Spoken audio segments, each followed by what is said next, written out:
I'm Richard Clarke. Ramana Maharshi's teachings are deep and profound. Listen each day to deepen your practice. Welcome. I'm reviewing and commenting on the book Talks with Sri Ramana Maharshi. Today is from Talk 479, Part 2. Questioner. On waking, I see the world, and I am not changed from sleep. Maharshi, but this is not known in sleep. Now or then, the same you remain. Who has changed now? Is your nature to be changing or remain unchanging? Questioner, what is the proof?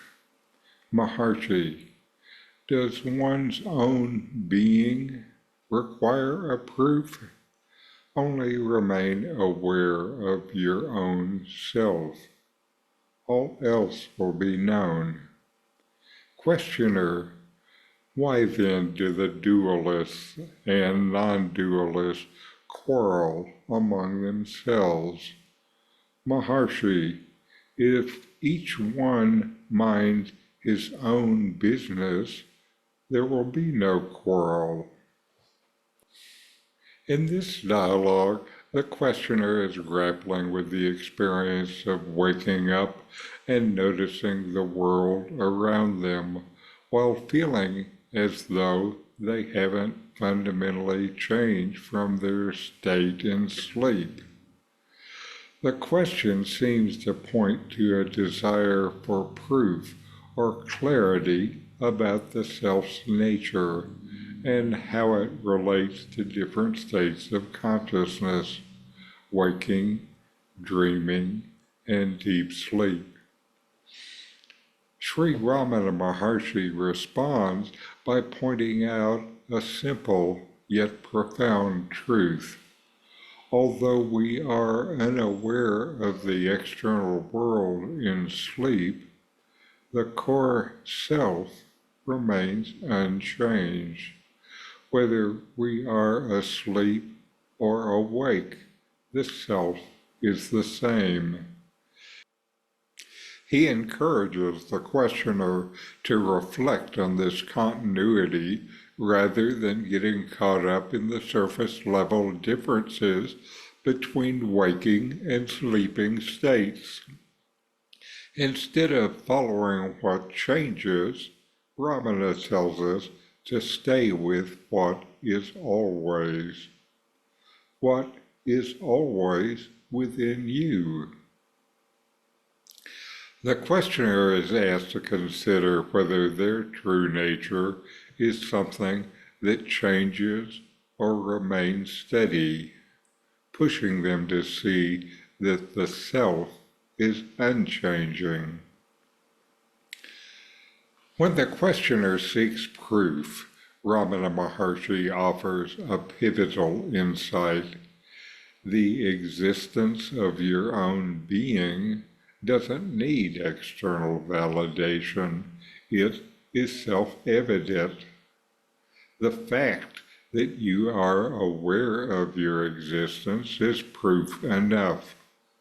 You exist, and you know that you exist. That is enough. The call to turn inward and become aware of your true nature, to practice self-inquiry, instead of seeking answers externally, you look within to discover the nature of your own being. As you deepen your knowledge of the self, everything else will become clear on its own. Finally, the questioner raises a common issue, the debate between the dualists and non-dualists. Ramana Maharshi dismisses the relevance of such quarrels, suggesting that they are a distraction from true understanding. He highlights the futility of philosophical arguments, implying that if each person is focused on their own self-inquiry and realization, the need for debate would disappear. The argument is settled by your own direct knowledge of yourself. This reinforces the idea that ultimate truth is beyond intellectual disputes. It is known through direct experience of the self, not through words or concepts.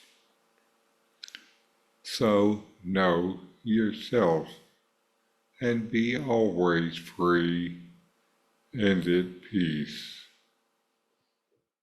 In 40 Verses on Reality, Ramana Maharshi explains the nature of the self, the ultimate reality, and self-inquiry. My new book, with my comments and inquiry questions, opens these teachings up and brings them into your practice and experience. Available now from Amazon. Link in the video description. These videos bring Ramana's teachings into your direct experience. Click subscribe to see more. Click thumbs up to like, and send questions and start a dialogue with a comment.